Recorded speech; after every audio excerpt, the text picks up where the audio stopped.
Let me say, all done know already. Episode 3 or 2. Or 2. 3, 2.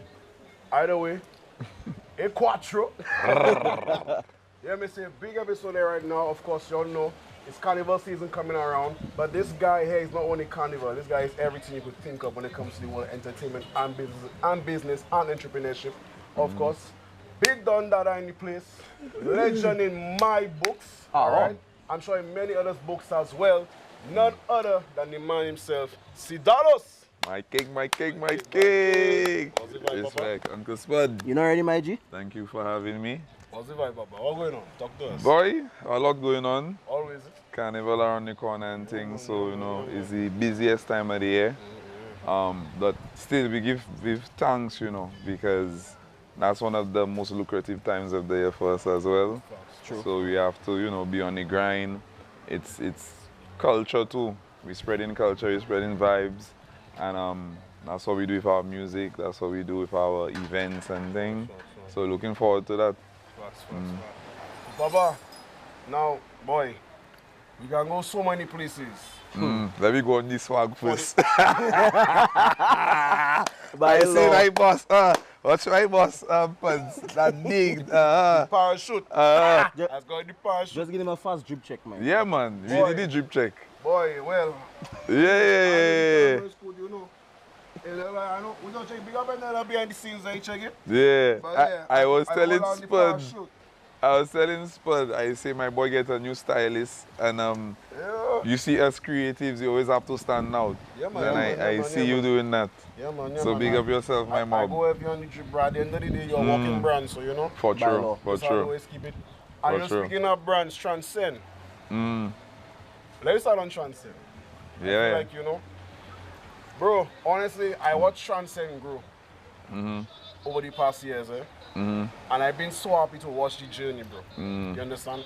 And seeing you take things from just, because I mean, everybody knows you, and most will see you as just the artist, Right. but they don't see the promoter. I don't even want to say promoter. I'd rather say like, you know, events manager, coordinator instead, you know? I say event producer. Event- That's why I say. Event producer, right? Like to me, like just saying nothing wrong with promoter. Like, Yeah, to me, yeah, promoter yeah. just feel like such a loose term. Right. Like anybody on the street could be a promoter. Not Right. not downplaying promoters in the place. Right, Like, I pick get up what you yourself. say, Yeah, you yeah. understand? At the end of the day. But watching Transcend grow to what it is now, bro. And every year you step it up more. One thing I want to say though, bro, I love your marketing though. Thank you. Yeah, man. Thank Like you. your Thank marketing, you. bro. It's honestly. Thank you. It's refreshing.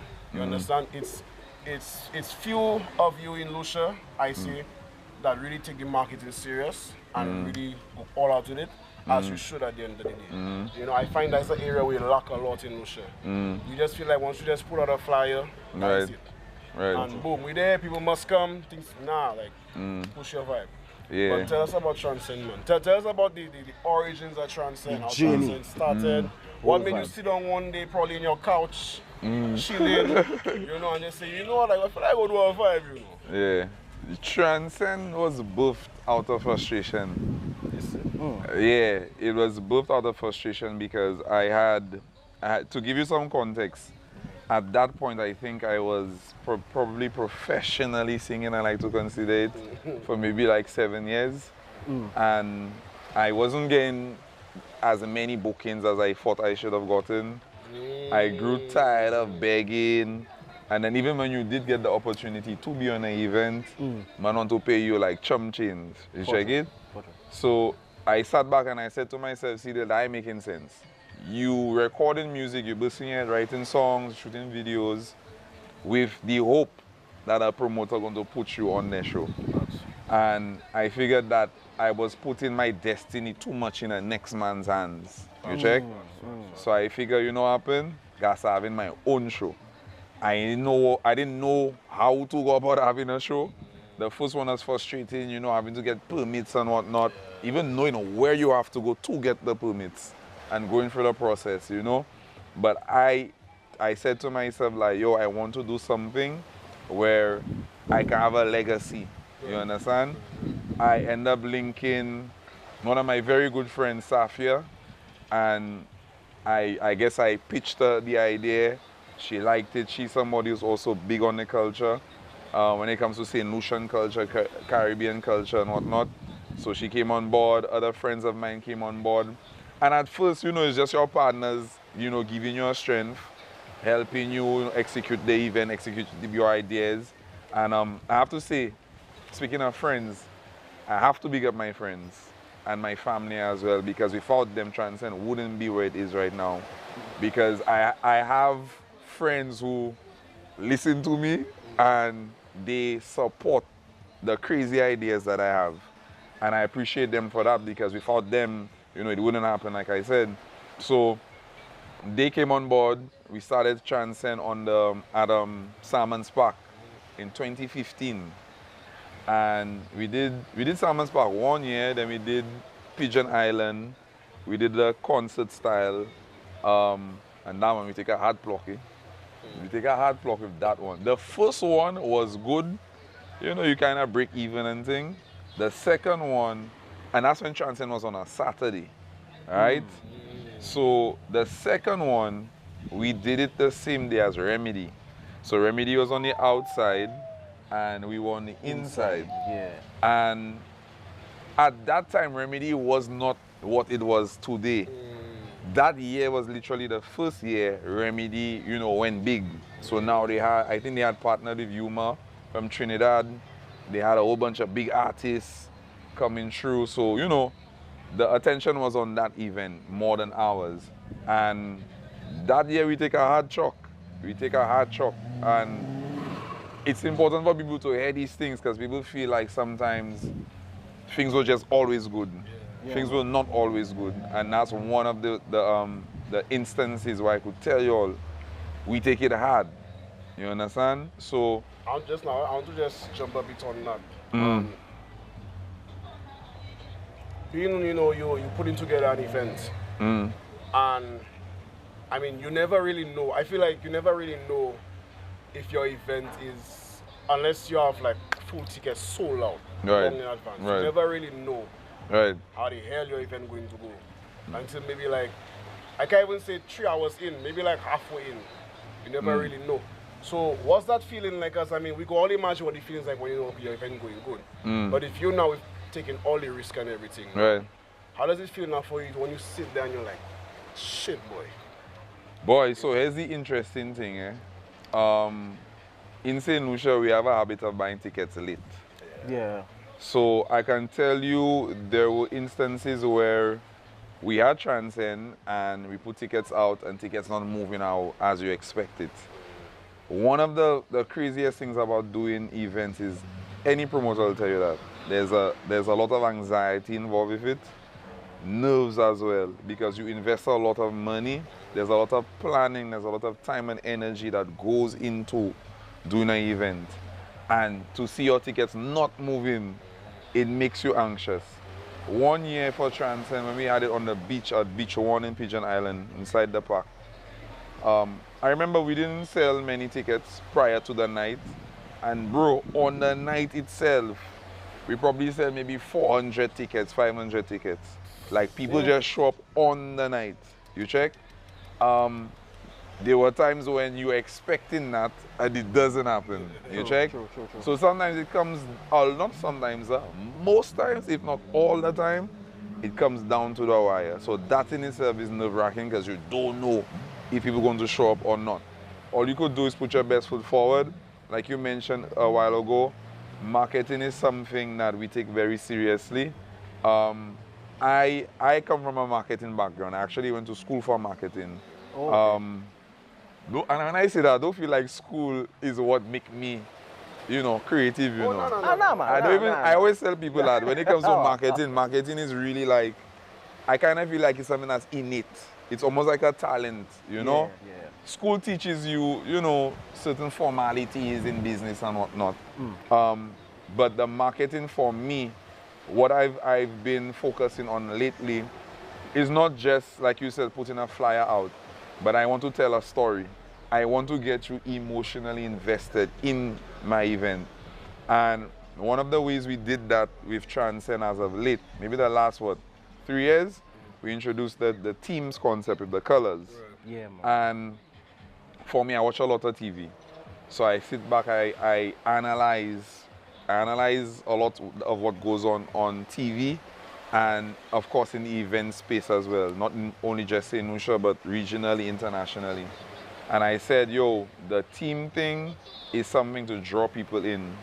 And we have this friendly banter between the different teams. So, for instance, I'm the leader of the blue team. Kuya is the leader of the green team. If I happen to see Kuya out and he's not wearing green, I will take a picture of him, post it online. We have our WhatsApp group, we're laughing. And I'm happy to say that has now taken on a life of its own. And because of that now, we have now decided to basically take advantage of it. So in our promo from last year, I decided that I wanted to take a more cinematic approach with the promo video. And I don't want to just see girls shaking ass and thing. I want to tell a story. So last year, I don't know if you remember it, but maybe in post we have to put the video. Yeah. So people can see what I'm talking about. You read that, Quentin? Yeah.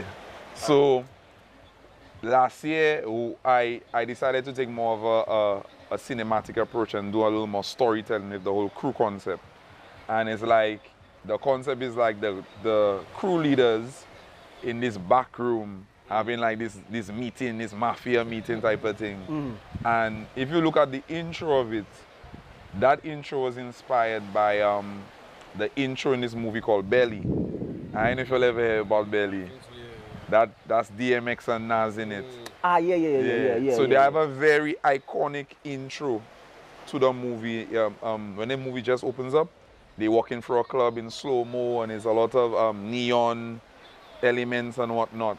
So I saw that and I'm like, yo, we have to do that. You check? So we touch on that. And like I said, I do a lot of the scripting. I'm the lead creative director for Deeper Than Soca. So a lot of the ideas, I may boof them, but we have a team that they come in, they refine the ideas, they help improve on the ideas. Because sometimes the ideas may be incomplete. So I run it by the team and they're like, oh, how about we do this and that and whatnot. So I cannot take all the credit for what you see out there. A lot of times it's a team effort. And I have to say, I have to big up my team. My team, and it took me a while. Like I said, we started Transcend in 2015. It is 2025.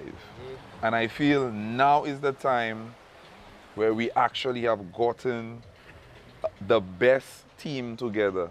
And that's how long it took us to do that. 10 years, my bro. There's a lot of bringing people in. Sometimes people are excited, they want to be part of it. They come in and they don't realize how much work it is. Yeah, man. So now you find somebody who is not producing, you have to let them go. And as the business side of it too, you have to now be, you have to look at the business and assess who's doing and who's not doing and do what's best for the business. So there's a lot of times like people come in and out, but I think this time we have a core group of people and they're amazing. I love working with them, even when we disagree, and that's when I know I could work with them, because not everything you will agree on. When you could disagree amicably, you check, I think that's a testament to you having a very capable team, and the energy of the team, is good. Nobody feels offended. Yeah, you don't want a group of yes men around you. And that's another important thing. You don't want a group of people who just bash everything. Correct. That's a very important thing. We don't have yes men. Yeah, man. We don't have yes men. It's not because, I'm the leader of it that everybody just agrees with what I say. As a matter of fact, I would say I'm probably the person who's challenged the most.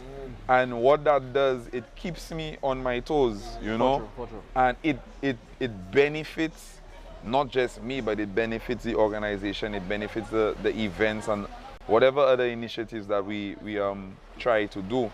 And I'm thankful for that, because it takes a special kind of people to gel. And we have people with strong personalities, but we have people who are respectful. Sure. So that's a big thing, and I'm thankful for that.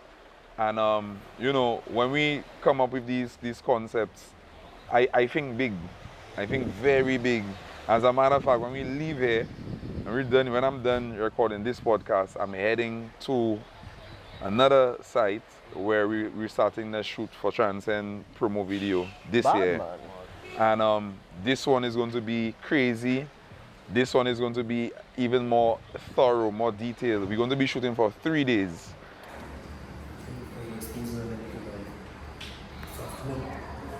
One. Look up. All right. Let's run.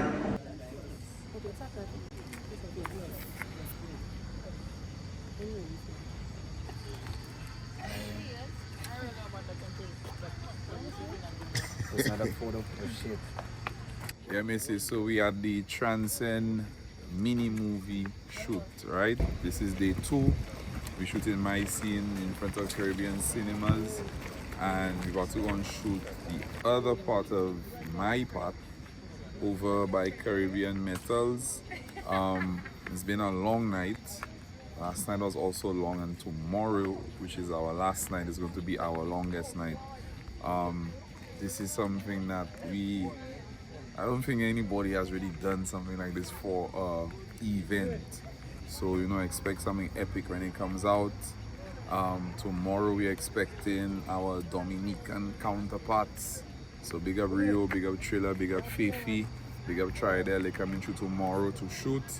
So that's how big the production is. We're flying in people to be part of a promo video. And of course, they're gonna be back for the event as well. So, exciting things. We have everybody out there, whole team out there, making sure everything goes well. So look forward to it. Then no. Sedale. So we're doing the unmasking now. Starting with Puya side, we're going to be getting like Puya and Sedale side. I pass in that way, in a sense. Anything going on? What's going on?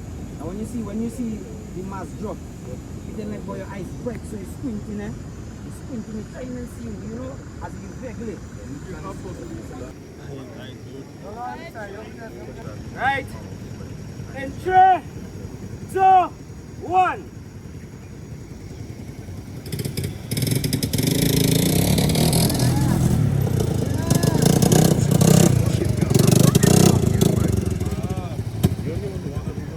So we're shooting essentially what I consider a mini movie, you understand?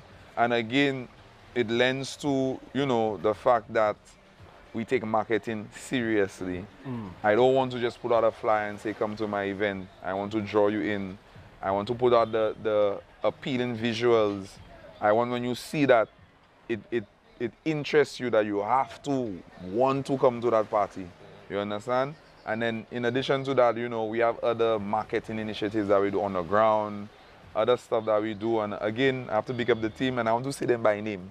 Marissa, Alana, we have Omi as well. That's our marketing team. That's our marketing leads. And then of course we have other supporters, our supporting cast, our marketing activations coordinators who are tasked with ensuring whatever that we come up with, it is well executed on the ground, you understand? So, big up the team, big up staff, big up Zanalyn, Jameson. I'm probably not forgetting nobody. That would be messed up if I forget somebody. You check it? You just start saying names. Yeah, I always do it myself that. But big up the whole DTS team. I'm very proud.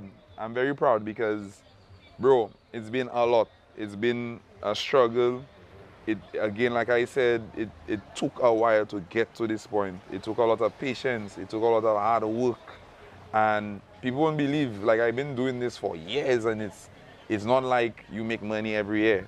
It took a while to even see a little something, And I continue to do it because I love it too. You won't be happy to break even. Yeah, Correct. You'll be happy just to break even. Yeah, man. At least. So, now, there are next other events I want to touch on, but I'll come back to that one. Okay. I want us to reach a bit on the music side of things. Okay. For sure. So, first I want to ask you is, what's your take on the current state of music in St. Lucia? That's a good question.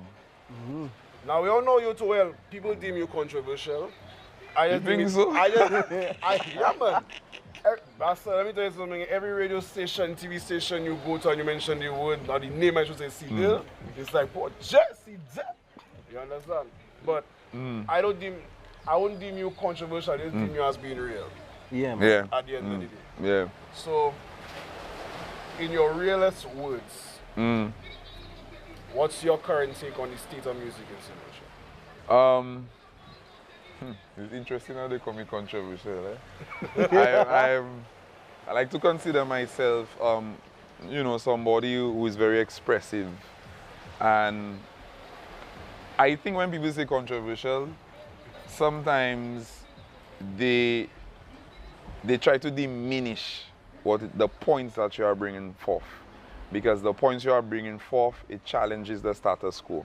Yeah, man. You dig? So, one thing about me, if something not making sense to me, I'm going to say it not making sense. True. And I'm going to ask questions because I want to understand. And sometimes when you do that and you challenge things, people get uncomfortable and they say things to, make you look like a problem. Boy. But to answer your question, the current state of music in St. Lucia. So one, I think what people know St. Lucia mostly for is the Dennery segment. And I think there's been a lot of conversation around Dennery segment and what is going on with it. I think over the last, 2-3 years maybe, we've seen kind of a dip in the popularity of it, even in the regularity of it, as in we haven't heard as much Dennery segment music being put out. Yeah, man, like the output. Correct. Yeah, man. So I think there's a couple of reasons for that. You have the emergence of bouillon music, and bouillon music has made a very substantial impact, not only in St. Lucia, but in the Caribbean. So there's that. We also have a situation where we lost one of our top producers in the Dennery segment in G6. RIP to G6 for sure. And G6 played a very important role in the Dennery segment genre. He, is known to have, some of the more popular rhythms out there, and now he's no longer here with us. So there's that. There's another thing too, I think, that a lot of people don't speak on, but I think Dennery segment needed to evolve a bit. And by that I mean the subject matter needed to evolve. Everything cannot be mate, wine and go down. There needs to be more range with the music. More. I agree. The storytelling aspect. Correct. And I think I because the rhythms keep evolving for sure. correct. They have. The rhythms have been insane. They have. Right? I mean, there is from just being simple percussion to them and using all kind of thing. No. Correct. But I would agree. In terms of the lyricism, storytelling, the wordplay is always there. That's one thing about Right, it. The wordplay right. stays consistent about it. Right. Especially guys like Black Boy and so. Black Boy is the top. Black Boy. That is one of my favorite artists. But the subject matter. Yeah. I And when you look at, for instance, bouillon music, they talk about gangster shit, they talk about relationship shit, they talk about even the wine and go down, drink rum, you check. They talk about sex, like there's more range. So there's a bouillon for everybody. There's even inspirational bouillon, there's a clean, what you consider cleaner bouillon. Political bouillon, the Prime Minister. Right, political bouillon. So I think that's one of the areas where Dennery segment is lacking. And not to say there are not artists who do it. I mean like the Umpers, the Black Boys, Servants, Mighty. I think they're very creative with how they execute Dennery segment. But I think as a genre, we could see more of that. The other thing too, branding and marketing. Heading name, Dennery segment. So sometimes I feel like there's like this blanket over all the artists rather than it being individual artists. So somebody cannot, a lot of people might tell you, I know that song, but I cannot identify who's singing it, but it's a Denry segment song. So they cannot pinpoint that, hey, Black Boy is the one singing that, and this is how Black Boy looks. You check? Kuya singing this, and this is how Kuya looks. So that's another issue I think the Denry segment genre has, and that's not exclusive to Denry segment. Even us in the soca industry, we suffer from that too. I hate all the time. Oh, you that singing that song? I never knew that you singing that song. You check? So that says that we are not getting out there enough, and we have to do better at that. Better at putting out visuals. Now you have, the emergence of TikTok and whatnot. So we need to definitely utilize that more. But I think that's just a few of the things that kind of hindering the genre right now. Generally though, I would say, I feel like our music, and now I'm more specifically talking about soca. I guess the new segment applies as well. Our carnival has grown. Our carnival is at the point where so many people are coming to St. Lucia that places are sold out way before July. You have all of these foreign DJs coming to St. Lucia, and they partake in the carnival, and when they go over to their respective countries, they don't carry the music with them. And for me, that's a problem, because if you are coming to St. Lucia to partake in our carnival, in our festivities, be exposed to our culture, how is it that you're not taking it back to where you come from and exposing other people to the culture? So to me, and I'm not saying that is the case with every DJ, but to me, it come in like people are just being opportunistic. They want to be in the carnival to make money because it's big, and when people see you here, it raises your profile because, hey, you are one of the hot carnivals. But when it comes down to it, DJ's supposed to bust music. They're supposed to expose people to music.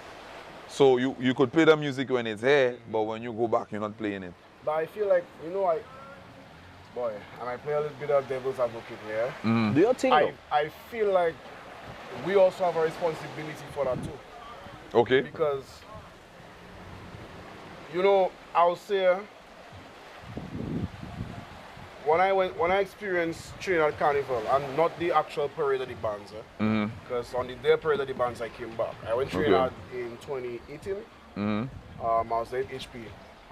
So, and it was fed after fed after fed after fed after fed. Prior to that, bro, I like soca music, but I wasn't a fan of soca music. Right?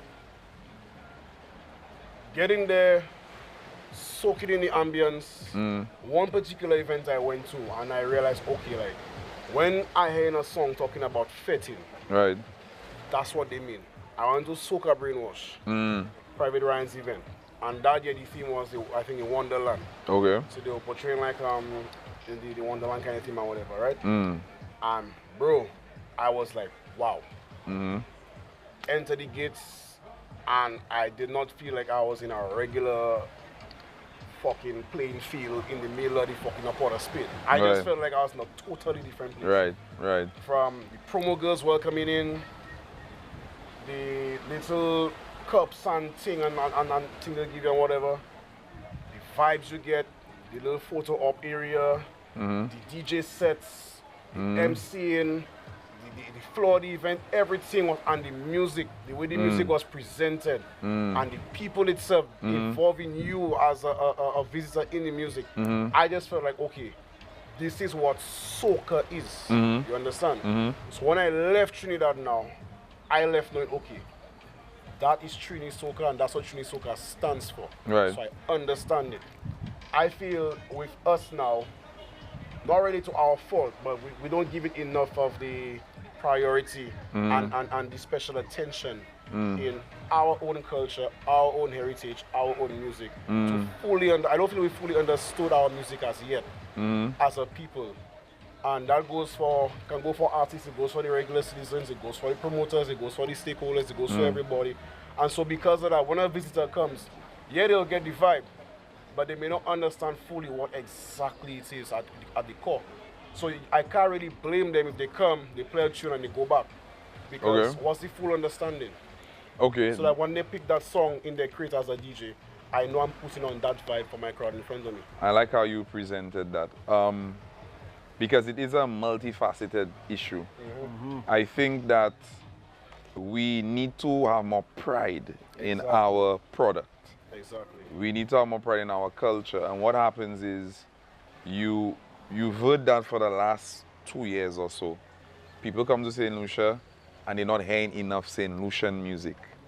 And I have a theory about that. I know last year in particular I felt that way. I felt like there was not enough music being played, especially the newer songs. So here's what I think. I think our carnival is too top heavy. And by that I mean all the events or the major events are all crammed in the last week of carnival. Right? And the reason that is because obviously that is when your visitors come to St. Lucia. So as a promoter, you want to make money, so you want to position your event at a time where you know people are going to patronize your event. So I get it. What that does though, when everybody flocks to that particular week, you have a whole 2 months where there's not many events, there's not a lead up to build up this anticipation for Carnival Monday and Tuesday, which is considered the culmination of the carnival.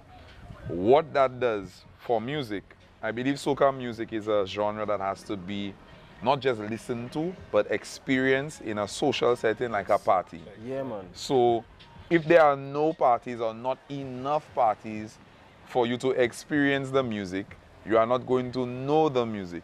You check? For true. The DJs now, because they figure, okay, people don't know the music, a DJ doesn't want to go and play and be embarrassed that he's playing and people are not, reacting in a positive way to what he's playing. So now he's going to revert to what he knows people are going to react to. Even that I find is shit. Oh, hear me? I hear you. I hear you. I hear you. I find that to be shit. I hear you. Honestly. But here's what you have to think about: the human mind and how social media works. A DJ also is a brand. He also understands that when I play, if I could post a pic of me playing and everybody hands in the air and jumping up and down, it looks good on him. If he does the opposite and plays a song that doesn't get that reaction, the perception is that he ain't doing good. But bro, I know what you're going to say, and I dare if you. You have a 15-minute set. At least one fresh tune could squeeze in. At the end of the way I see it, again, being around DJs, myself, and seeing how they operate, and understanding that, to me, you are the DJ, your responsibility. You more or less, you are the controller of the vibes of the party. Right. Right? I feel like most DJs here, and I can't wait for us to get DJs onto the podcast to really have that conversation. I don't want to seem like I'm ignorant, but I'm speaking on my opinion right now. I feel like as a DJ, your responsibility is to control the vibes of the event and the crowd. By law. The fact that you're on a platform and you hire up and we are looking as the crowd to you, we're waiting on your cue to tell us what the fuck is going on. Right? You play a song I don't know, I'm not gonna stand there and be upset. I'm gonna wonder, what are you doing? So you now have to convince me as to this shit makes sense as the DJ. Yeah, honestly, you will have a time frame to prove that. Because you're not gonna sit there and play a whole song 2-3 minutes and tell me, yeah, that's the vibe. I watch you like, what the fuck you doing? But at the same time, even that first 15 to 30 seconds, up to that second hook or chorus or whatever, you could make me know, yeah, this shit is a vibe. It may hook me, it may not hook me, but let's say you have a crowd of 300, at least 20 people will say, yeah, I like that tune. And they might hear it against somewhere else and somewhere else and somewhere else, and the reaction keeps going. That's how songs build, in my opinion. You understand? So I feel like DJs are kind of having that safety thing they do, where it's like they want to wait until somebody else has to bust a tune, and then they stop, and then they rinse it out. I can't condone that. So I agree with you, and I think two things could be right at the same time. I think when you speak about busting tunes and playing a new song, let me be real, not every DJ has the ability to do it. Okay? True, yeah. So if I'm not confident that I could bust a new song as a DJ, and we have to think of it from their perspective. Now mind you, I'm an artist, So I want you to play the music, but I also have to put myself in their shoes. They want to get hired for the next gig. They want to post a video on the gram that makes them look good. For true. And if they feel like, hey, this song that I play is not going to make me look good, I'm not going to get that reaction from the crowd, I'm going to play the song that I know will get the reaction. So when I put that video on Instagram, the whole world sees it and I look good. A promoter might see it and now I'm booked for another event. You check? So that's how some of them meds in it. Now, to your point, before, DJs used to be tasked with letting people know what the new music is, busting the new music, busting new artists and whatnot. The game has changed. A lot of the music that gets popular from the internet first. So now, instead of the DJ taking the initiative to bust the music, they're sitting back and watching what is trending on TikTok, what is trending on Instagram, what song playing. So now, they will come in a party, knowing that people know this song already, then play it. And that can be a problem as well, because too much of a safety net. it is a safety net. But again, we must understand both sides. You check? I'm not saying it's right. On the business side, you could understand it Yeah. for sure. Yeah. But I'm saying it is time now that the DJs, especially during carnival time where a lot of new music comes out, it is important for them to take a stand and play the new music, because it is carnival and every year new crop of music coming out, so people want to hear the new music. All now, so people saying where the music may say the music late. You check? And I'll get to that too, eh? People asking for music and when music drop is a different situation. You check? In fact, I'll get to it now.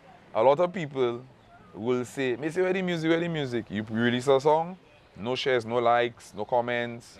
You check? And that's the thing that discourages artists. You want us to release music, we need to feel the support. You check? Now, I know some people might say, but guys, not everything is worth a share or worth a like. But there are things that are worth a share and worth a like, and they don't get that level of attention.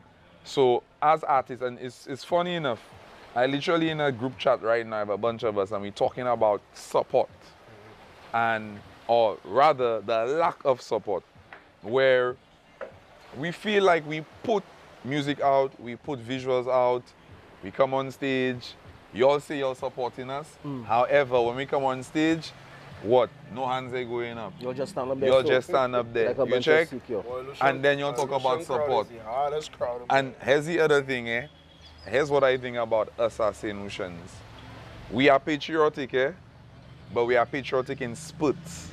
When it is convenient to be patriotic, we are patriotic. Yeah. So you see Juju doing well. Everybody's patriotic. Everybody's behind Juju, and they should be. You check?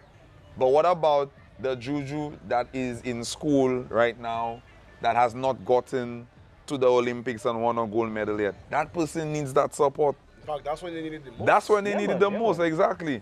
So it's like we're patriotic when now the person already achieved something. But we could be patriotic and see potential in somebody and support that person. And I feel the same applies to music. Sometimes you release a song, you don't get that level of support. Boom, the song takes off overseas, and now all of a sudden, yeah, boy, we there if you, da da da da. But where were you when we put that song out? That's the You thing. check? Solutions on the whole, if everything, I believe, they like to jump on something when it's already hot. Which is exactly what you're saying. Music, poetry, anything. Any achievement that you do, it's as if they feel the need to jump on a bandwagon, jump on a train. You check it? You drop a song today, nobody supports it. You drop a song today, different scenario, everybody's sharing it, interaction. Sometimes they don't even like the song, you know, but just the hype they want to build and to feel like they're part of kind of a, you know, one big society. But yeah, the support is essential, and I could tell you from me speaking personally, bro, because there have times I want to just give up on that. You know, because you put so much effort into it. May say making a song, that 3-minute song you hear, sometimes taking months. They have songs that take years to come together, you know. You may start it, you hear like the second verse and you sitting on it, It's a level of inspiration have to hit through. You have to be in the right frame, the right mind frame. Your emotions have to be a certain way. You check? And then we as humans going through so much. Boy. That all of that now, it affects creativity. You check? So now when you have overcome all of that and you've put that into song and you put it out there and you've seen like I said, nobody taking that on, especially if your product is good. You check? It deflates you. You check? It makes you feel like not wanting to move forward. Second guess yourself. Second guess yourself, your confidence down, you depress. And I have these conversations with artists all the time. I feel like every artist goes through occasional depression because they feel like they're not getting that level of support. And you like question yourself, like, Gassa, I'm not good, man. Or you feel like you need to do something else. You're not sure. Yeah, because you feel like you're not getting that support, you're not getting that love. But, you know, it's something that I feel you have to weather. One thing about me, I pray a lot. I try to block out the noise as much as possible. Because, I mean, you see things, people send things for you. Somebody might say this, they send that for you. I say, somebody say about you, man. You check? But I try to block out the noise and just focus. That's one thing I think I'm good at. I'm good at blocking out the noise and just focusing on what I have to do. I believe the hard work will speak for me. You dig? And I always tell people, my talent is not that I could sing or I could write. My talent is the fact that I work hard. You dig? I always say people, they have 100 people more talented than me. But who's going to work hard to achieve what they want to achieve? You check it? That's why creatives on our whole, eh? And artists, I commend them because artists are risk takers.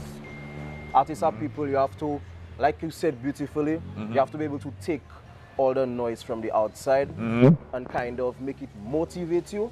Because without motivation, I mean, music is something people easily can just stay there and say, I'm doing that again. Because you invest in your money, your time, your people's time, you check it people's space to do it.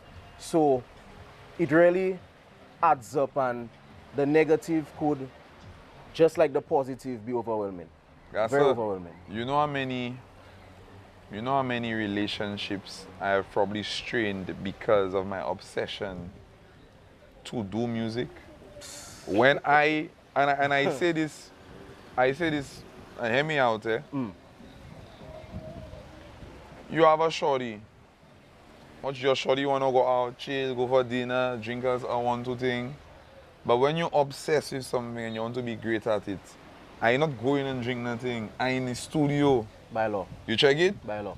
Now, as a woman, what you think? The shorties might be understanding to a point, but at the end of the day, she's a human. She have her own needs too. She want to be with her man, but her man focus on getting this music thing right. That's a relationship that's strained. You check? Because it takes you away. You dig? It takes you away from your friends too. It takes you away from your family. And that's me. I obsess with it. And as a big sports fan, I watch documentaries a lot.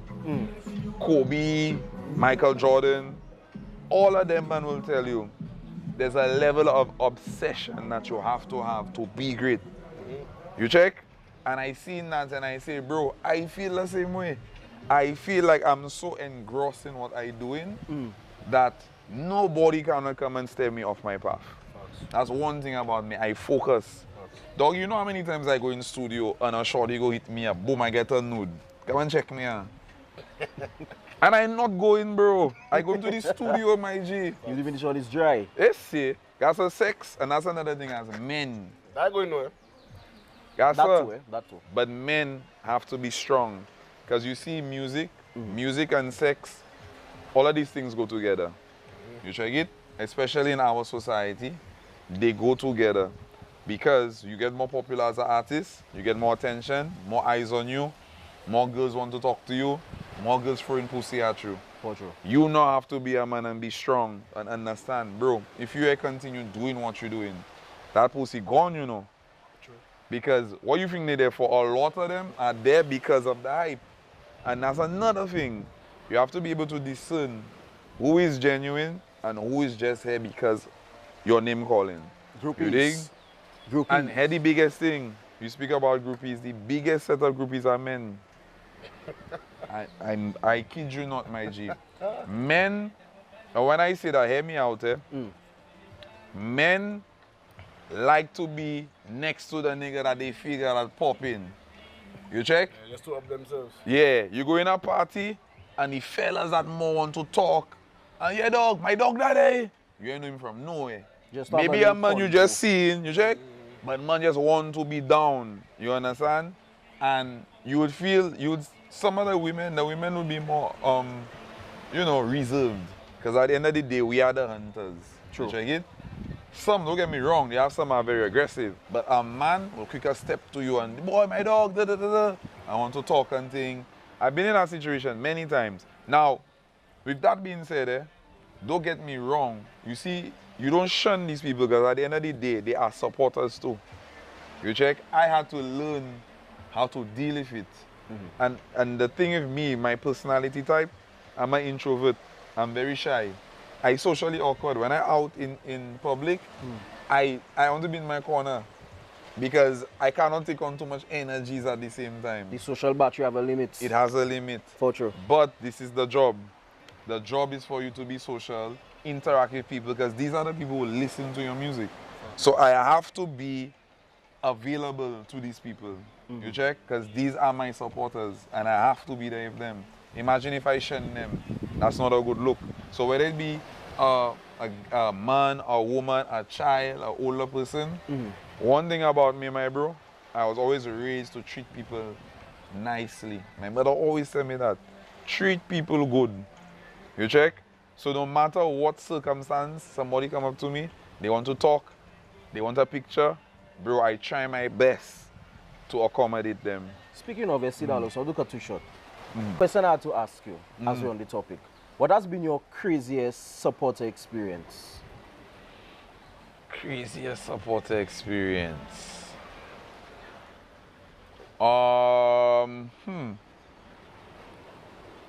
Craziest supporter experience. I suspect that's a groupie question you're asking me. Like what's the craziest groupie experience you had? Type In a shit? nutshell, what surprised you most? What was the biggest shock to you? Okay. Whether it be a gift or situation, anything. No PGD thing, yeah, we can. No. Yeah, We are PG talking nothing, things you know. real. We are in the pod. Well, I touched on the fact that, you know, going to the studio, getting nudes and things. I was offered a threesome one time, right? And Shorty was on me. I wasn't really on her. So in an effort to try to, you know, sway me in her direction, she now with her next shorty, and both of them sending nudes and sending to me. Like, look at us, we here, where are you? Come and check us. And that night I had a studio session. And boy, it had to turn on one. So far, let's two. But I did. You check it? Because I had my work to do, my bro. You dig? So there's that. I've also had situations where I must have could have drive 2 cars that I've had situations where I perform somewhere in a remote area. I want to say where, but a place in St. Lucia. And when I was done, you know, after you perform, people want to come and take pictures and whatnot. And I was overwhelmed because, dog, I kid you not, I felt like I was Chris Brown. And the level of attention the women were giving me, all over me, touching me up and thing. Bro, I myself just wanted to take my pictures and go. Because there's another thing me say. I am very paranoid too. Because I go in somewhere and perform. Women, you know, showing their interest. Doggy, I don't know whose woman is who checking bad man, who that in the crowd. You check it? So now, I there, and I was ever another artist, so I was there nerdy actually. You check it? We do our thing, we finish. I say, nerdy, let me go. No, you feel it yourself, you want to stay there. I say, mob, let we go. You check? Because in my mind, bro, imagine this. You go somewhere where you're not from. True. And you dealing with certain girls or you like a certain woman and a man from next area come there and you see that same woman you want all over that man. You check it? Sometimes the man have a vibe with the girl. But that girl just so starstruck. She's on you. That's that is tension one time. Yeah, man. You are just on your vibe, you know, as an artist, you've been pleasant. You're on your vibe, but the next man praying it a different way. So one thing about me, bro, as much as that I am accommodating, I am very mindful and very careful. Because you just never know who hating. Because man watching you, like, already as artists, we have there's a stereotype, Yeah, man. you know? And man watching you through that lens. So his girl might like your music. And not that his girl like you, she just like your music. Yeah. Here you see like she going that direction. Correct. Sometimes she not even going in no inappropriate direction, you know. She just like your music, she wants to take a picture. Yeah. Boy, made the male ego fragile. Doesn't seem You check it? Boy. Oh, you like that man? And I'm gonna fuck my girl. You check it? And now, you self in attention. If a man, you ain't do nothing. You check it and it's a one-sided beef. You know, sending the whole vibe, you know. Right. Sometimes that more pushing the shoulders on your vibe, you know. Yes. All of that too. But again, that's problems you want. True. And then now your man preying you. Sometimes the man lay down in the bed if he's shorty. Boom, your video come on YouTube. Hey, I like that song. And mate watching that like, he watching the vibe like, hey, you like that man song? Who is that man? Fuck that man. Already you just get an enemy there just so doggy. You check it? So all of these things, you know, as artists, we have to be mindful of. You check it? By law. Boy. Uncle Jaden. Oh yeah, another thing random, Sedale. My bro, you could ask Jaden, bro. You see the rap era of Sedale? Dog, I rap love era that of so Sedale. much. For those who don't know, and I would say the boss was hot, you know, in the rap. I would say it's an era, you know. A lot of people don't know that, you know, correct me if I'm wrong, but you started off with rap. Yeah, rap and And dancehall. you're really a rap and a dancehall artist at heart. You that's crazy. Doggy, KO and I went to college together, SMC. Ezra too. And in school they will tell you I was the rapper. Freestyling, Ezra used to freestyle. KO, I even remember KO being that hard in music, in rap, like me. You check it? When we were in college. You check it? I ended up leaving college, I ended up moving to New York. And just being in New York, I miss home. So I start connecting things from home. I was DJing. I say, I tired of playing music, I want to create it. You check it? And that's how I end up getting into soca. But if you know me from back then, dancehall-wise, big Bounty Killer fan. As a matter of fact, I would say Bounty Killer probably is one of the artists that have inspired me the most. You dig? Elephant Man, Assassin, Cartel. You check? Rap now, Big Biggie Smalls fan, Tupac. Currently, J. Cole is my favorite rapper, right? That is the thing I was on.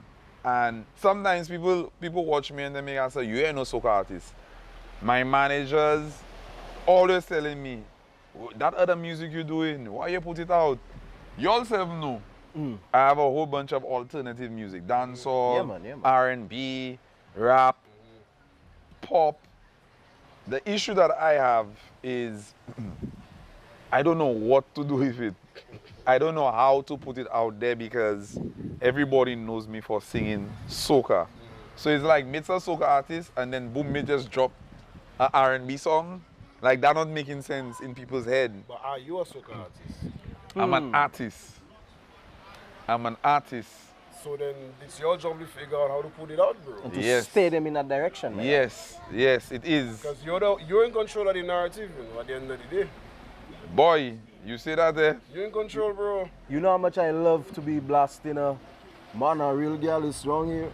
Man, On a I Friday- really it's wrong Friday here. nights. Facts. Second gear, we cutting down Facts. Friday night when we blasting a Sedale. Yeah. Facts. Big up Trust, Rashad trust. Osman. You know what? That- I have to big up Rashad because in my development as an artist, when I was introduced to Rashad unlocked a side of my talent and my creativity I didn't even know I had.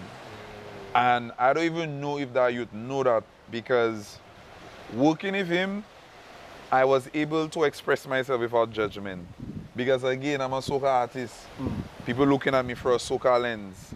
And I in a studio trying and sing on a rap beat or dancehall beat. You know, it looking strange to them. For him, it wasn't. And he allowed me to express myself. Bro, we used to be in studio all night, all morning. You check? Just working on music. And now you're so talented. I always tell people, I feel like he is the most talented person I've ever worked with. You want a song now, you get in a song in 2 minutes. That's how bad the boss was. He is not was. You check it? So for me, the inspiration that he gave me, he unlocked a different side. Stick on You, which I consider one of my favorite projects. Stick on You wouldn't be Stick on You if it wasn't for Rashad. You dig? Because he played the saxophone part. For true. And I wrote this song. If I even write that song, I freestyle that song. I swear to you all, I freestyle most of my music, but this one in particular, I freestyle it from the top to the bottom, and I was so happy I had the voice recorder on. Read him playing. Usually when I freestyle, certain parts are making sense. You extract what making sense and you build on it. That song, top to bottom, I was Pigeon Island in my car, top to bottom, freestyle, every word, no fumble, no nothing. I catch it one time. Go to the studio next day because a friend of mine, Orion, big up yourself. Orion tell me, you see Dwight and Rashad, you need to work with them youths. I say, I end up going by them the following day, sang the song for them, put down a demo, and Rashad just said to me, sir, let me put a sax on that. I say, sax boy, soca day, and you know, it giving too much of a jazz vibe, and I just say, sir, fuck that, bro. Different thing. For true. The boss just put that down, and I say, yeah, that is it there. We shot the visuals to me again. Well, that's part of why it's one of my favorite projects, because the visuals itself were amazing. Big up logo on that. And it came together, the marketing of it came together, everything. I mean, just see the whole moving through the market kind of thing, all the Right. thing too, that was Right, chef's kiss, right. man. That was chef's kiss. Diving a bit more into the personal side. What is something about Sedale a lot of people don't know? I think people don't know I'm not as outgoing as I appear to be. I like to be home. I like to play video games. My PS5, I Zorbin game with my partners. I like TV. I like cartoons. You check? I like movies. I like series. Another thing a lot of people don't know about me, I'm very spiritual. I in my Bible every day. If you follow me on Instagram or you're on my WhatsApp, you see I post up my scriptures all the time. And it's funny because I ended up getting closer to God when I ended up falling sick in at the end of 2023. I had high blood pressure. I had costochondritis. I had gotten COVID.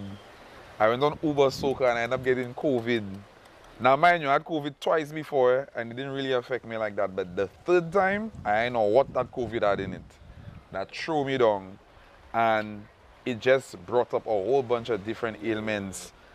Dog, it got to a point where I could not even, certain scents just used to throw me off. I used to feel like I choking. Cologne, even food at one point. I smelling food, bro, and I mean like I choking. You check? So I was down for about 4 months. I found out that I had a tumor in my brain too.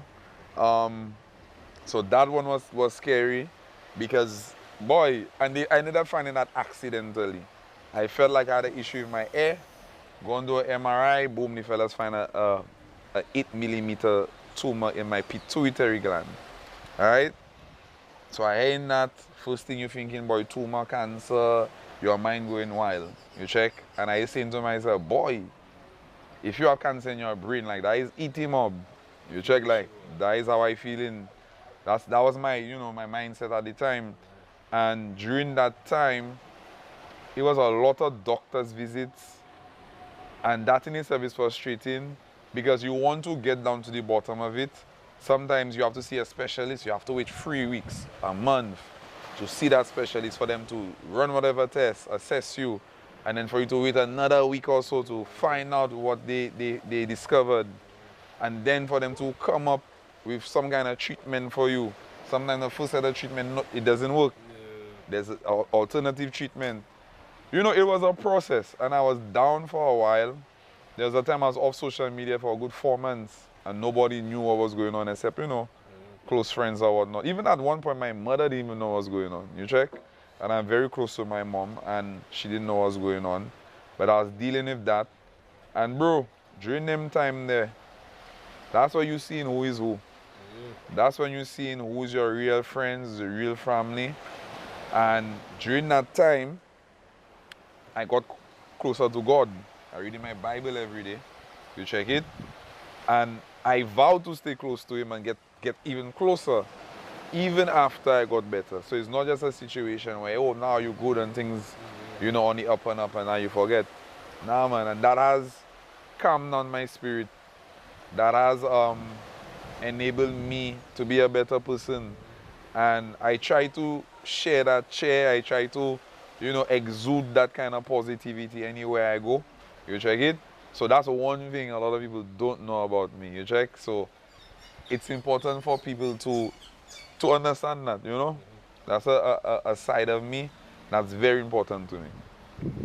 All right, my boss. Sedalos, Man.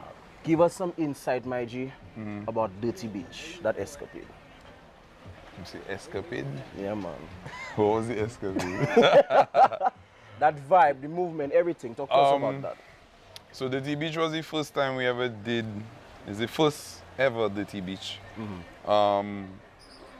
Dirty Beach was one of the events I feel like was one of the best promoted events. Brother, man, let me tell you. Yeah, I think we did a good promotion with that one. But guess what me say, and we have to be real on the pod there.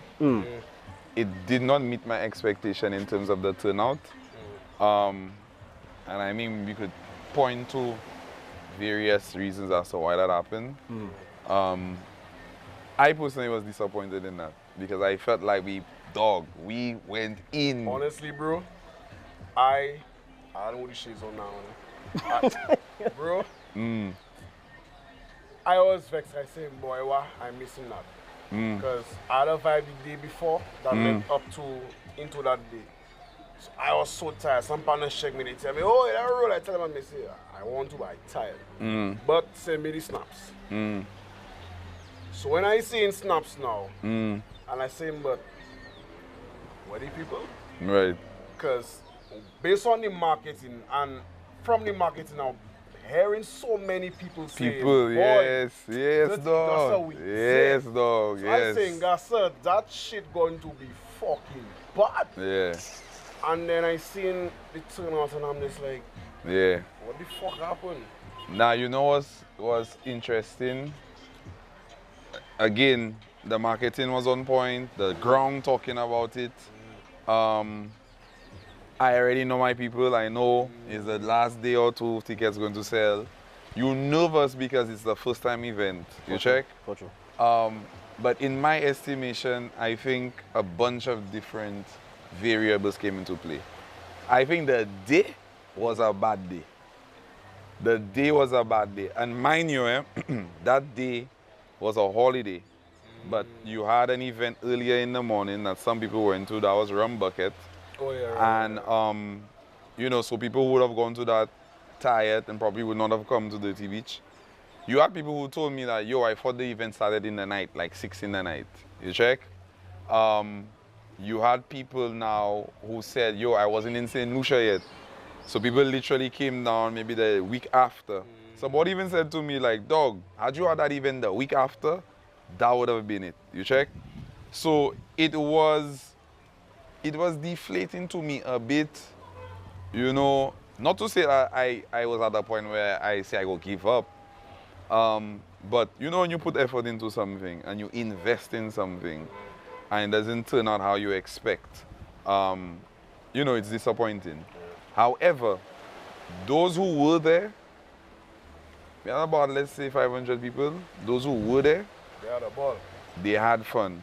And that's important. Yeah, man. So it's not like it wasn't as many people and plus we didn't have fun, it didn't have vibes. It had vibes, people looking forward to the next one. I think for us it's just to figure out when we're going to do it. Right time. I feel like that was in November, right? No, that was December 14th. December 14th. Yeah. I feel like, boy, I thought the same thing too, you know, because you also look at the spending culture of the people as well. That is kind of a tight spot. Christmas and New Year's. Coming. Yeah. And then a couple major events had just passed too, Right. you know? Right. So then, and then like you said, sharing that same date now, with knowing all this spending culture with both Rum Bucket Right. and you happening at Right. the same time. Right. Yours being a fresh thing Right. that people might still be a bit skeptical. Skeptical. About. Although they shouldn't have because you have a good as track record. So Right, they shouldn't them. even think too much about it, Right. but still knowing people at the end of the day. It was And just- that's natural. yeah. That's natural. So I think we will try it again. I giving up on that. I'm not.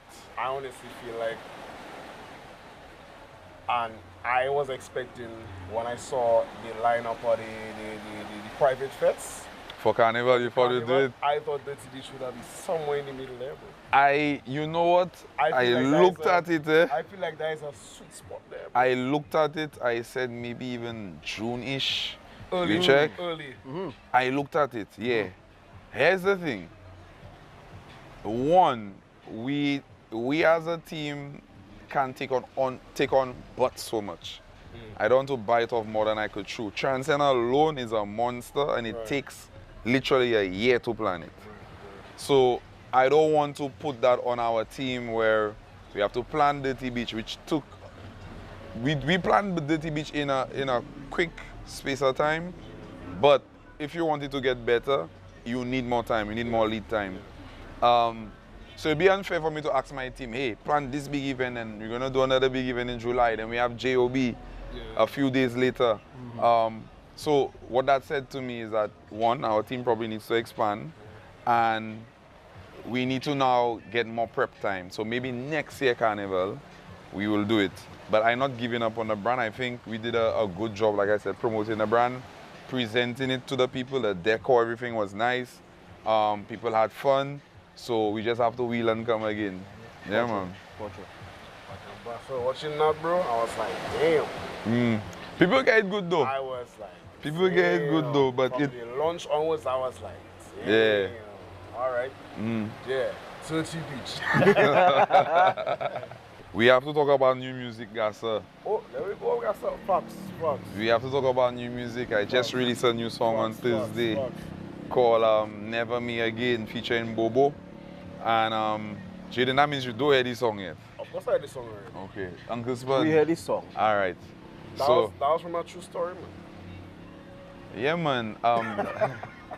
Art imitates life, you know. It is inspired by a true story. And as creatives, we draw a lot of inspiration from our personal experiences. So that one was one of them. We had a bigger Bobo because Bobo was the one who actually sang the hook for me. He had the concept. And when I heard it, I was like, bro, we have to do that. You check? I always found that kind of a bit surprising to me. I don't know if he has before, but to see Bobo do a track on that kind of style, like actually Right. singing, I Right. was like, okay, cool. So that also surprised me as well because it showed me the dog have range and it's not just the Henry segment he could do. And he sang a bunch of stuff for me that I was impressed with. So the song, we just put out on Thursday. We're gonna shoot a music video for it as well. I think it's a relatable song. Most of us, if not all of us, have gone through some sort of heartbreak. So I think because of that, you know, it can be something that most people relate to. You check? So we're pushing it. It's out on YouTube now. It's gonna be available on the various music platforms like Apple Music, Spotify this week. I'm looking forward to the TikToks. I myself have to try and get into the TikTok thing. I not really getting into it. Yeah. I not really getting into it. Uncle Spud, I know you big there. Yeah. You have to help me, doggy. Yeah, let me do a thing now. You have to help me. Let me do a thing. Yeah. So I'm looking forward to that, and of course we have way more music to release. That's just the tip of the iceberg. I tell you, I waiting on real big bad, grimy, grungy power soca from you, man. Dog, you know, I actually have I feel like we one. haven't got that in Lucia in a while, man. I have one for you. You know, Shemi and I have one there. Yeah, Shemi and I have one there. And I was playing that for a partner, man. Yeah, the branding rich. Yeah, man. The branding not rich. man. So, Shemi and I, we have one. That's all I'm going to say. We have one there. So that is soon. That is this year. Yeah, okay. that's this carnival. Yeah, you all have to be in the video too. All right. You check it? Just hit us up, dog. By Yeah, law. you check it. So we have that coming. We have a lot of music coming this year. You know, I sitting on a bunch of music, and I just want, you know, to get it out there, get the world to hear it. And then also the other alternative music, I have to figure out a way to get that out there. You go talk, my brother. Because that for sure has to get out there too. Yeah. Yeah, man. That's why I asked you the big question, and I said, are you a soca artist or are you an Right, artist? right. You're an artist, my Right. brother. Yeah, So I agree. So figure out how to put that out there. I agree. I have to meds on Either it. way, they are fans of Sedale. Boy, I appreciate that because me You say understand? We're not just fans of Sedale soca music, we are fans of yeah, Sedale. yeah. You understand? what I'm You telling know you hear the tunes already. Exactly. You know what's up, and you doing your thing too, my mob. Exactly. Respect if you're big puns. I won't do it. I want two of them. The comfy drip is the best. Yes, sir. You see them skinny jeans thing? You don't let the boss breathe. For But sure. we still give the people a drip check, you know. Don't worry, I go add it in post, don't worry. We Alright. go plug that in, don't worry. Alright. Go plug that in. Mm-hmm. But my brother, honestly, like I was saying, it's beautiful to watch, it's refreshing to watch. Your journey, the way you go about it. Another big thing too, I wanted to touch on is, I'll touch on it quickly, is that I always say that with artists, not just here, but I feel like with artists here though, we forget sometimes to, a lot of us forget to separate our real selves from our artist side. You understand? So me now, you see me here, what you see here is vision. But when I reach home and I move my big pants, Jaden. and I move my chains and my rings and whatever, it's Jaden. And that switch happens. Correct. I feel like a lot of artists is like, vision is vision home, vision is everywhere. And it's not. And Yeah. you cannot do that. Yeah. And I feel like that's it. That also then translates and goes into now with the marketing, into the music, into everything. They don't make that separation. Correct. And where it gets dangerous, and that's something I actually saw in an interview.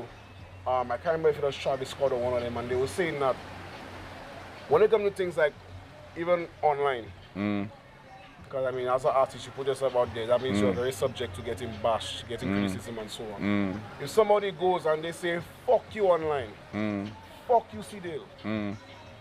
Alright, that's fuck me, Sedale, the artist. When I go home and I sit down and I'm watching my Netflix, it's not fuck me, Sedale personally. It doesn't hit me as a personality, you understand? So then you could relax and chill. And that's a part of, to me, that's a separation that as artists needs to be created here. I don't feel they understand that. But if you now, I've clearly seen you make that separation. How? Tell me how you think so. For me, growing as an artist, I naturally just make that switch. And I've seen you make that switch. Where for a brief moment you may switch back to your core self. And then like somebody may say, hey, see that or whatever. And one time it's like, yeah, like you just make that switch. I've seen you do it. Okay. And as artists, we see it too. Okay. And I'm happy to see that you do that. You understand? Even if you're styling and everything, just the way you portray yourself, you've molded and understood and fully developed yourself as a character, as an artist too. And I love to see the way you portray it and keep growing it. Respect, my keep bro. Evolutionizing it, you understand? That's a very important point. I was just at a family function last night, and every family function I'm at, my aunts or my cousins, I said, come and sing a song, sing a. And I always have to explain to them, when I'm around y'all, I'm Sedale the person. I'm not Sedale the artist. For me to come and sing, I have to psych myself up. I have to get in a particular mode in order for me to do that. They feel like it's just boom, boom. That's not it, because I've separated myself from the artist. They don't understand also that when you are the artist, your whole mind state is different. You check? I'm thinking differently. I'm portraying myself differently. Sometimes my guard may be up, whereas when I'm home with family and things, my guard is down. You check? So there are different personality traits that come out based on what mode I'm in, whether it's artist or just Sedale the person. I'm a big family man. You check? When I have my family, I just want to be with my family. I don't want to, or my partners, I don't want to have to be the artist, because I'm the artist all the time. I'm identified as the artist. You dig? And something simple like just being in public. Dog, I in public and I have to learn these things. I in public, I might be deep in thought, and you may see it on my face. And somebody who sees it, who doesn't understand that I'm deep in thought, they're looking at me and they're like, that's how I watch that man didn't look approachable, you know. You check? So I have to remember, Sedale, when you're out there, they're looking at you as an artist. So now, set up your face in a way that somebody see you, they know, they feel comfortable saying hello or approaching you. Yeah, man. To the point where sometimes people make eye contact with you and wait to see if you hail them. And I find myself in a lot of situations, I go just hail people. Sometimes they ever know me, but I just have to make sure I cover that base. Because the minute I make eye contact with you and I do hail you, and I pass you straight, I say, who that man feel he is, guys? You check, I meet that man and that man was not pleasant. You'll be surprised me, say the little things that people nitpick. From you that check? little 5-second interaction. For that 5-second interaction. So I have to be cognizant of it. And when I'm in artist mode, when I'm in public, for the most part, I'm in artist mode. Especially in a small society like St. Lucia. You check? People identify you as an artist, as a public figure, so now you have to sometimes approach it that way. You check? So it's important, like you mentioned, to separate the two. And I feel like I do a decent job at that, man. Yeah, man. More than decent, my brother. Respect, G. More than decent. Listen, you know, you only have a limited amount of time, but for sure you go be back on the pod. Yeah, coming back. Sure, Yeah. By law. There's so much, I know for a fact there's so much Sitalos could talk about. We could talk about, we could chop it up with. You understand? There's no limited amount of time. What I would like you all to do is comment down below some things you'd like to ask Sedale, want to know about Sedale, so next time around, more than ready to retrieve some stuff. Yeah, my bro? Yeah, man. Any last words to the people? Just respect to everybody who's been showing support. I appreciate it. People don't know how much it goes a long way when I see the likes or the shares or the comments. I meet people on the street and, you know, somebody says, yo, 2 Part 2 is my favorite song. Somebody just told me that on Thursday at the Lucian Carnival launch. And I say, for real, them, yeah. Dog, you don't know them little things giving you energy to go in the studio and do a song, dog. Yeah. Congrats on being an ambassador again, man. Respect. Yeah, man, I saw that post. Yeah. That also means a lot because people recognize, you know, that I carry the flag, bro. Like anywhere I go. Even before I was officially named an ambassador, I always felt like I was an ambassador. Living in New York too, all my friends who are not from St. Lucia, they know me to always be promoting St. Lucia. And that's even before St. Lucia was trending. People didn't even know about St. Lucia, and I used to talk about it all the time. And people always would associate me, you know, with being, you know, an ambassador. So to be recognized in an official capacity is a big deal. I continue to fly the flag, continue to share the culture, let people know what St. Lucia is about. And you know, I'm happy about, you know, where we are at, you know, as a culture, as a carnival. You know, St. Lucia is one of the premier carnivals in the Caribbean right now. So I'm happy about that. But big up to the people, big up to my team, my DTS team, big up to my family, big up to my friends. If you want to connect with me, you already know I'm on Instagram, Sedale_DTS. I'm on TikTok, Sedale_DTS as well. On Facebook, but when I post on Facebook, nobody will take me on. So I don't know if people give you any Facebook. And you know what? I have 5,000 friends. I reached the limit. When I post things, I don't know. Nobody taking me on. I don't know. But Instagram is a different scene. You check it? Yeah. So, but anyway, big up the people still. We pushing forward. We have music dropping. You know, Transcend coming up. We have JOB coming up. We have a lot in store for you guys. We're looking forward to presenting an amazing event. I'm looking forward to presenting some amazing music for you to make memories too. You know, to have a good carnival season and beyond. So yeah, man, support the thing. Also follow Deeper Than Soca on Instagram as well, to keep up to date on everything, events and whatnot. And yeah, man, may say big up yourself for your podcast. I've always been a fan. You check it? Uncle Spud. You know already, Sedale? Top comedian, you know. Respect. Yeah, my G. Yeah, man. You all know the vibe already. That was our episode of Sedale. On our podcast, Let's Be Real. Don't know if I miss it, tune into the next one. Out. Yep, man. Never me again. Never me again. Never